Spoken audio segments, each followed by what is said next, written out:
iniciar mais um relato de experiência hoje com o artista plástico Pepe Kunduru. Então, como tu começaste a pintar? Eu ia para a escola e ia só para dormir ou desenhar, eu odiava estudar. Aí resolvi que eu ia ser artista plástico e parei de estudar, larguei tudo, briguei com a família e caí na rua para aprender a viver e começar a pintar e conhecer outras pessoas que pintavam. A gente começou a se encontrar e começamos a meter na cabeça que a gente ia ser um dos gênios da pintura, né? A gente via muitos livros de gênio da pintura na época e se influenciamos bastante por várias tendências, expressionista, surrealista. E a gente foi se iludindo com várias coisas. A gente soube que em Minas Gerais, Belo Horizonte, tinha uma feira que vendiam quadros na praça. Aí a gente meteu na cabeça que a gente ia vender lá. Chegamos lá, não era nada daquilo, era uma burocracia para entrar na praça para vender os quadros. Aí fomos para o Rio de Janeiro, também se frustramos. Acabamos voltando e fomos continuando a pintar.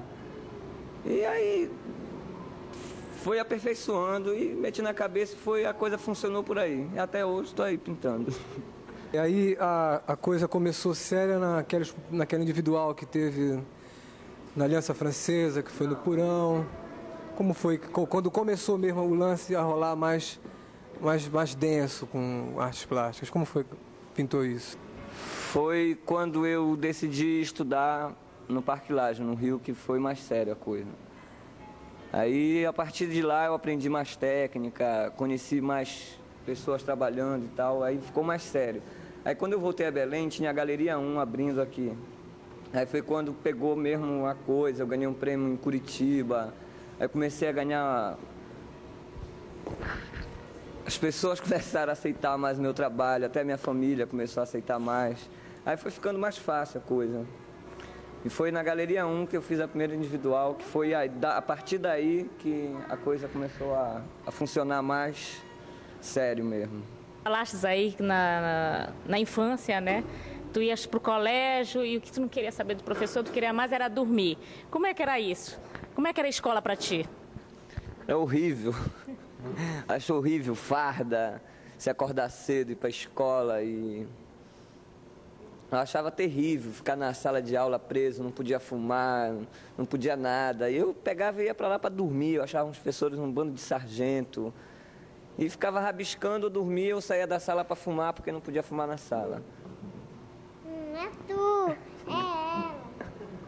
É ela que tem que falar? Tá certo. Então é por aí, a escola para mim era terrível. E eu sou contra esse ensino que está aí. Eu acho uma perda de tempo. Em cima desse negócio que tu falaste assim da decisão, quando é que pintou essa decisão em termos de idade? Tipo, quero ser pintor, quero pintar. Agora o lance é o seguinte, vou voltar mais ainda um pouco mais. Quando eu era criança, meu pai chegou para mim e perguntou se eu queria fazer natação, ser escoteiro ou pintar. Aí eu disse que eu queria pintar e me colocaram numa escola de pintura aqui, né? Só que a minha mãe tinha mais 5 filhos na jogada e ela achou que estava sendo muito caro comprar tinta e etc. Aí me tiraram de lá e eu fui ser escoteiro. Mas mesmo assim eu pintava em casa com as tintas que sobravam. E esse lance de eu decidir pintar, foi esse lado, essa coisa de eu me reunir com mais 2 pessoas e começar a ver livro de pintura, isso... Nós metemos na cabeça que a gente ia ser um gênio da pintura, tá entendendo? A gente era bem megalômano mesmo, viajava e começou por aí. Quer completar? Aí eu decidi, eu devia ter o quê? Uns 15 anos, 16, uma coisa assim. Eu estava fazendo um contraponto na história, porque na verdade eu fui para a escola por vontade própria, né? Eu adorava a escola, é bem diferente. Mas voltando a essa é outra história que acho que...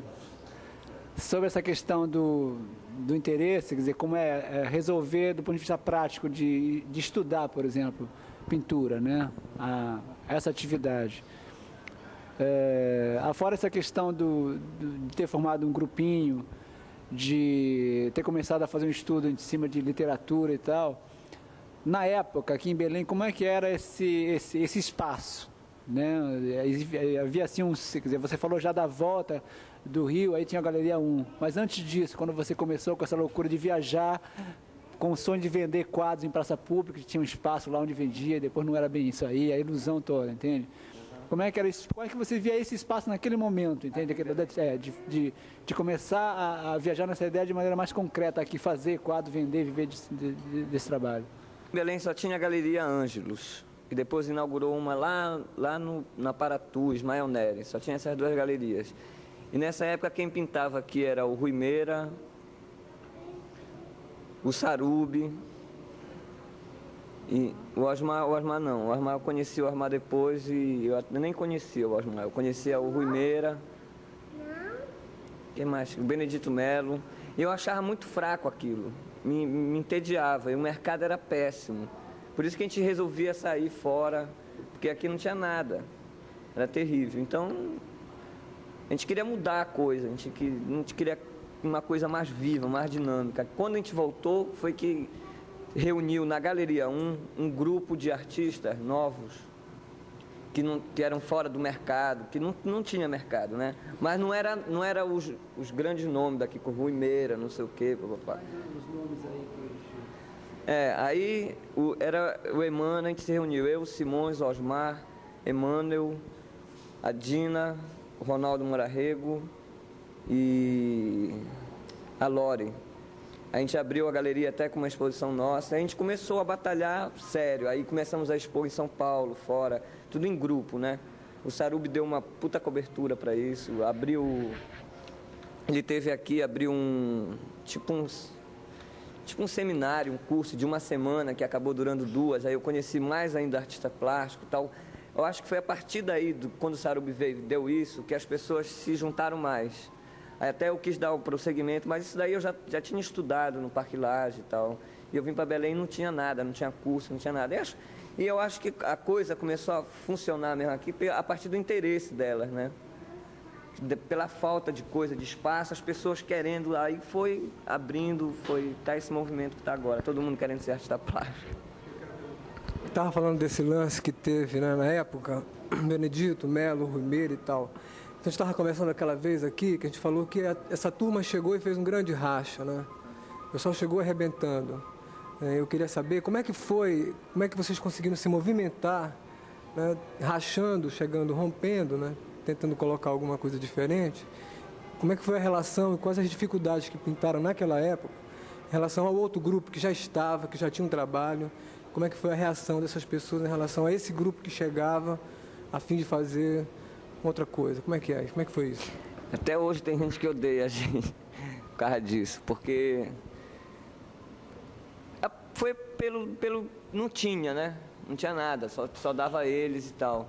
Foi pela nossa força, porque a gente queria isso mesmo, e rompemos e demos mais dinâmica à coisa, conseguimos exposições fora.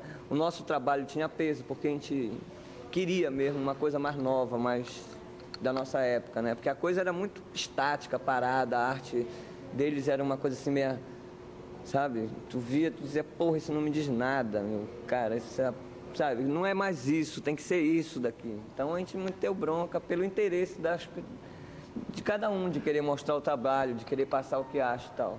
Tem arte estática, né? Movimento, vanguarda. O que é arte, Pupi? Eu não sei, eu acho que... Eu não sei não o que é arte, pra mim ainda estou tentando. Eu faço um monte de coisa, eu não sei o que é arte, não sei definir o que é arte. Eu nem me interesso por isso, por falar nisso. Já está até misturado, a minha vida e meu trabalho é tudo uma coisa só, não tenho interesse em ficar separando as coisas, não tenho mais.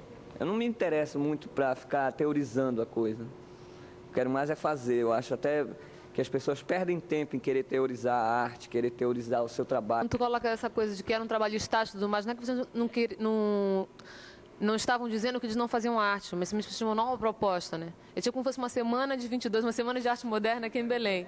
Você está entendendo? Eu vejo, encaro assim. Agora eu te pergunto, quer dizer, eu vejo da postura bem daquela coisa dos gênios revoltados, né? Aquela coisa, sabe? O Debussy também foi expulso do Conservatório de Paris, no entanto, foi super consagrado depois. Agora eu te pergunto uma opinião. O que você acha? Se existe ainda o gênio incompreendido? Você acredita nessa... Bom, eu metia na cabeça que era por aí, né? Hoje em dia eu já não acho isso. Eu acho uma grande besteira isso. Eu acho uma grande besteira isso. sabe? A gente tá aí na vida lutando, batalhando, igual como qualquer... Sim, na linha de que realmente quem faz alguma coisa vai ser reconhecido. Vai, hoje em dia já, claro. Isso daí pra mim já resolveu na minha cabeça. Antigamente não, eu achava que... No teu caso, que eu estou te falando, dizendo em linhas gerais. Ah, tá. Os trabalhos incríveis que de repente ninguém sabe. Aqui em Belém, que tu disse. Pode ser em Belém, ou em São Paulo. Não, eu acho que em São Paulo a coisa funciona mais assim, as pessoas apostam na tua loucura. Elas querem a coisa mais autêntica que tu possa fazer. Aqui já não, aqui as pessoas ainda estão... O mercado ainda está cobrando umas coisas que não tem a ver, que a pessoa faz. É uma coisa até que o Jesus estava me falando agora, que apesar de ter duas fases, não perde uma unidade, você saca. Outros artistas tentam mudar de fase para outra e perdem, quebram totalmente o referencial. Não tem uma unidade de que foi a mesma pessoa que fez. Então, isso daí funciona dentro desse mercado atual aqui em Belém. É muito escroto, isso vira modismo, sabe? Tem uma hora que vira moda você fazer arte popular, vira moda você mexer com coisa mais abstrata, vira moda isso. O mercado ainda está muito assim, ninguém está mais autêntico. O mercado não exige do artista a coisa mais autêntica que ele possa dar, tá entendendo? Uma coisa bem pessoal dele, ficar muito no modismo. Essa autenticidade é uma coisa de ser muito porra louca até, percebe? Sim. Quanto mais loucura o cara fizer, quanto mais performático ele for, ele acontece, sabe? Então tem gente